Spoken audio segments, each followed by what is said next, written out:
Hi friends, welcome to Sakthi's kitchen. எல்லாரும் நல்லா இருக்கீங்களா? இன்னைக்கு வெளியே போயிருந்தோங்க.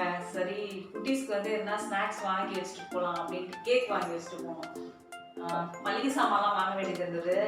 நம்ம அங்கே வெளியே போனாலே வீட்டுக்கு செய்ய முடியாது, ரொம்ப டயர்டாக இருக்கும் இல்லையா? டீ மட்டும் போடலாம் அப்படின்ட்டு கேக் வாங்கி வச்சுட்டு போனேன். கேக் வேண்டாமா, எனக்கு கேக் வேண்டாம், நீங்கள் எனக்கு எதனா செஞ்சு கொடுங்க அப்படின்னு கேட்குறாங்க. இப்படி இருக்க பிள்ளைங்களை என்ன பண்ண முடியும்? டயர்டாக ஃபீல் பண்ணுறப்ப ஒரு ஈஸியான ஒரு ஸ்நாக் பண்ணி கொடுத்துடலாம் குட்டீஸ்க்கு. ரொம்பவே ஈஸியான பிரெட் ஆம்லெட் தான் இன்றைக்கி செய்ய போகிறோம். ரொம்ப டேஸ்ட்டாக இருக்குங்க. கண்டிப்பாக இது செஞ்சு கொடுத்து பாருங்கள், குழந்தைங்க ஆரோக்கியமாக இருப்பாங்க. பிரெட் ஆம்லெட்டுக்கு முட்டை எடுத்துக்கலாம். ஃபஸ்ட்டு முட்டை உங்களுக்கு எவ்வளோ குவான்டிட்டி நீங்கள் தேவையோ அந்த அளவுக்கு நீங்கள் முட்டை எடுத்துக்கோங்க. எப்பயுமே நீங்கள் வெறும் ப்ரெட்டாக கொடுக்காம இந்த மாதிரி முட்டை சேர்த்து நீங்கள் கொடுக்கும்போது அவங்களுக்கு அந்த பசி அடக்கும், வயிறு ஃபுல்ஃபில் ஆகிடும், குழந்தைங்க எனர்ஜியாகவும் இருப்பாங்க, ஹெல்த்தியாகவும் இருப்பாங்க இல்லையா? இப்போது இதில் 1 ஸ்பூன் மிளகுத்தூள் சேர்த்துக்கலாம். மிளகு உங்களுக்கு எவ்வளோ தேவையோ அந்த அளவுக்கு நீங்கள் சேர்த்துக்குங்க. மிளகு சேர்க்கும்போது நல்லா ஜீரணமாகும். தேவையான அளவு உப்பு சேர்த்துக்கலாம். பச்சை மிளகா நல்லா மெல்லீஸாக அரிஞ்சு வச்சுருக்கேன், அதையும் சேர்த்துடலாம். வெங்காயமும் பொடி பொடியாக தான் அரிஞ்சு வச்சுருக்கேன், இதையும் சேர்த்துக்கலாம். ஒரே ஒரு தக்காளி தான் எடுத்திருக்கேன். இதோட சாரெல்லாம் எடுத்துகிட்டு இதோட சதைப்பகுதி மட்டும் நான் நல்லா சின்ன சின்ன குட்டி குட்டி க்யூபாக கட் பண்ணி சேர்த்துருக்கேன். தேவையான அளவு கொத்தமல்லியும் சேர்த்துட்டு இதை நல்லா மிக்ஸ் பண்ணி விட்டுடலாம். இதில் இருக்க உப்பு மிளகு எல்லாமே நல்லா மிக்ஸ் ஆகி வரணும். ஒரு 2-3 மினிட்ஸ் நல்லா பீட் பண்ணுங்கள், ரொம்ப சூப்பராக வரும். இது ரொம்பவே ஆரோக்கியமானதுங்க, ரொம்ப ஈஸியாக செய்யக்கூடிய ஒன்று தான். முட்டை நல்லா பீட் பண்ணியாச்சு, போதும் இந்தளவுக்கு. இப்போ ஒரு பேன் நல்லா சூடு பண்ணிடலாம். சூடு பண்ணிட்ட அப்புறம் அதில் பட்டர் நம்ம சேர்த்துக்கலாம். பட்டர் இல்லைன்னா உங்ககிட்ட வாசனை இல்லாத எண்ணெய் சேர்த்துக்குங்க, ரீஃபைண்ட் ஆயில் சேர்த்துக்குங்க. இது பட்டர் தேய்ச்சிட்டு இதில் ப்ரெட்டை டோஸ்ட் பண்ணி நம்ம எடுத்துக்கலாம். ப்ரெட்டை டோஸ்ட் பண்ணி நீங்கள் செய்யும்போது இன்னும் சூப்பராக சாப்பிட்றதுக்கு ரொம்ப டேஸ்ட்டாக இருக்கும். அதுவும் நம்ம பட்டரில் செய்யும்போது இன்னும் சூப்பர் டேஸ்ட்டாக இருக்கும். இப்போ நம்ம இந்த ஸ்வீட் ப்ரெட்லேயும் நான் செய்ய போகிறேன், வீட் ப்ரெட்லேயும் செய்ய போகிறேன். இது 2 பக்கமும் நல்லா டோஸ்ட் பண்ணி எடுத்துக்கலாம். இப்போ இன்னொரு தவா சூடு பண்ணிட்டேன், இதில் சூடு பண்ணி பட்டர் தேய்ச்சிடலாம். வாசனை அவ்வளோ அருமையாக இருக்குங்க, இப்போவே அப்படியே சாப்பிட தோணுது. இப்போ இதில் முட்டை ஆம்லெட் ஊற்றிக்கலாம். நல்லா சுற்றி ஊற்றிட்டு அந்த நடுவில் குழியில் போய் நிற்கும், அதை கொஞ்சம் லைட்டாக அப்படி தள்ளி ஸ்ப்ரெட் பண்ணி விடுங்க. இப்போ இதில் ப்ரெட் வச்சிடலாம். இது வீட் ப்ரெட்டு, இன்னொரு ஸ்வீட் ப்ரெட்லேயும் நான் செஞ்சு காமிக்கிறேன். இப்போது இது கொஞ்சம் வெந்ததும் பயப்படாமல் அப்படியே திருப்பி போடுங்க. திருப்பி போட்டு ஒரு 2 மினிட்ஸுக்கு அப்புறம் இதை இந்த மாதிரி மடிச்சுக்குங்க. இந்த மாதிரி மடிச்சுட்டு மேலே டொமேட்டோ சாஸ் சேர்த்துக்குங்க. டொமேட்டோ சாஸ் ஆப்ஷனல் தான், நீங்கள் வேணும்னும் போது தொட்டு கூட சாப்பிட்டுக்கலாம். குட்டீஸ்க்கு இந்த மாதிரி செய்யும்போது பிடிக்கும், அதனால் அவங்களுக்கு அந்த மாதிரி போட்டேன். அவ்வளோதாங்க, ஈஸியான ப்ரெட் ஆம்லெட் ரெடி.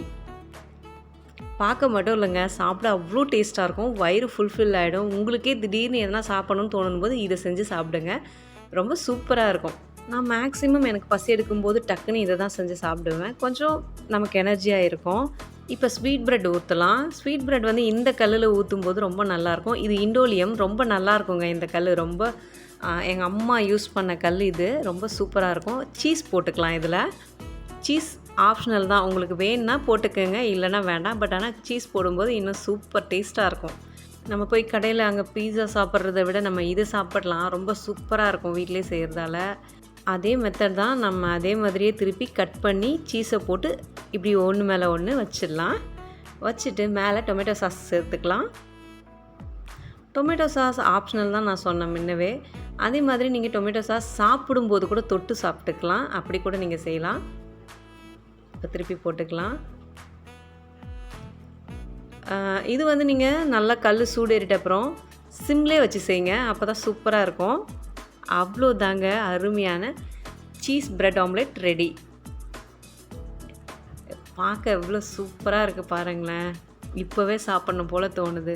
நம்ம லோவாக ஃபீல் பண்ணுற அன்றைக்கி, இல்லை எதுவுமே ஒரு மாதிரி மைண்ட் இருக்குன்னு அன்றைக்கி இந்த மாதிரிலாம் நீங்கள் செஞ்சு சாப்பிட்டு பாருங்களேன், கொஞ்சம் மைண்ட் ரிலாக்ஸ் ஆகும்.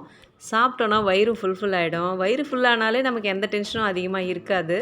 அவ்வளோதான், குட்டீஸ்க்கு கொடுத்துட்டேன். இன்னும் 2 ஹவர்ஸ்க்கு என்னை எந்த தொல்லையும் பண்ண மாட்டாங்க, அவங்க ஜாலியாக சாப்பிட்டு விளையாட போயிடுவாங்க வெளியே. நான் கார்டனில் இருக்க பூவெல்லாம் பறிச்சுக்கிட்டேன். நான் மேக்ஸிமம் ஃப்ரீயாக இருக்கிறதுக்கு ட்ரை பண்ணவே மாட்டேன். எதனா ஒன்று எனக்கு பிடிச்சது செய்வேன். ஃப்ரீயாக இருக்க டைமில் எனக்கு பிடிச்ச மாதிரி இருக்கிறது தான் செய்வேன். அதில் ஒன்று இந்த மாதிரி பூ வச்சுக்கிறது, என்ன கொஞ்சம் நான் கேர் பண்ணிக்குவேன், அந்த மாதிரி தான் நான் செய்வேன். எனக்கு வந்து பிஸியாக இருக்கிறது தான் பிடிக்கும். ஏன் அப்படின்னா, நம்ம பிஸியாக இல்லைன்னு வச்சுக்கோங்களேன், தேவையில்லாத நம்மள ஹர்ட் பண்ணது இதெல்லாம் வந்து நம்ம மைண்டுக்கு வரும். அதனால் முடிஞ்ச வரைக்கும் நமக்கு பிடிச்ச வேலையா, இல்ல நமக்கு பிடிச்சத செய்யுங்க ஃப்ரீ டைமில். கொஞ்சம் மைண்ட் வந்து தேவையில்லாததெல்லாம் யோசிக்காம இருக்கும். அவ்வளோதான். நான் கிச்சனும் க்ளீன் பண்ணிட்டேன். கையோட க்ளீன் பண்ணிடுறது நமக்கு ரொம்ப நல்லது. அடுத்த நாள் நம்ம வந்து இங்கே செய்யும்போது ரொம்ப ஈஸியாக இருக்கும். இந்த மாதிரி க்ளீன் பண்ணிடுறதால நம்ம நெக்ஸ்ட் டே வந்து பார்க்கும்போது ரொம்ப ஒரு மாதிரி கஷ்டமாக இல்லாமல் வேலை செய்யறதுக்கு ரொம்ப ஈஸியாக இருக்கும். அவ்வளோதாங்க, என்னோடய ரொட்டீன் முடிஞ்சது. அவங்க நம்மளை இப்படி பண்ணிட்டாங்களே, அவங்க நம்மளை இப்படி பேசிட்டாங்களே, அவங்க நம்மளை இப்படி வெறுக்கிறாங்களே, நம்மளை மதிக்க மாட்றாங்களே, இதெல்லாம் யோசிச்சுட்டு இருந்தோம்னா நம்மளுடைய நிம்மதி இருக்கிற கொஞ்ச நெஞ்ச நிம்மதியும் போயிடும். அவங்க என்ன பண்ணுறாங்களோ பண்ணிட்டு போகட்டும். இனியாச்சும் உங்களோட நிம்மதியில் கான்சன்ட்ரேஷன் பண்ணுங்கள். என்ன வேணும்?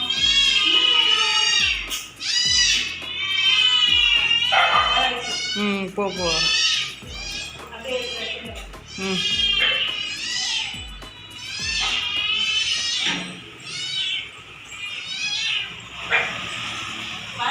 என்னோடய டேயில் எனக்கு கண்டிப்பாக இவங்களுக்கு சாப்பாடு போட்டால் தான் ஒரு மைண்ட் ரிலாக்ஸும், ஒரு நிம்மதி மன நிறைவும் இருக்கும். அந்த மாதிரி உங்களுக்கு என்ன மன நிறைவோ அது கண்டிப்பாக அன்றைக்கி டேயில் செஞ்சுருங்க.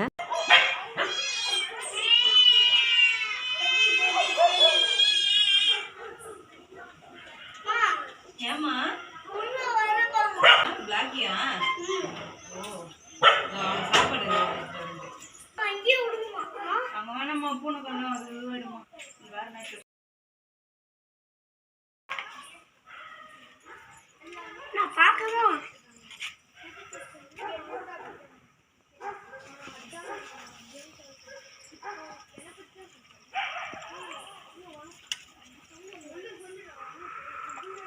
அம்மா 2 தான் சாப்பிடுவேன். ம்? 2 சாப்பிடுவோம், 2 நாயும். 3 நாய் சாப்பிடுமே. என்னை மட்டும் அந்த பூனை பார்த்துருக்கு. எல்லாம் பசியில் இருக்குல்ல. அதான். இந்த வீடியோ உங்களுக்கு பிடிச்சிருக்கும்னு நம்புகிறேன். பிடிச்சிருந்தா லைக் பண்ணுங்கள், ஷேர் பண்ணுங்கள், சப்ஸ்கிரைப் பண்ணுங்கள். கண்டிப்பாக எதனா ஒரு ஸ்ட்ரீட் அனிமலுக்கு கண்டிப்பாக ஹெல்ப் பண்ணுங்கள்.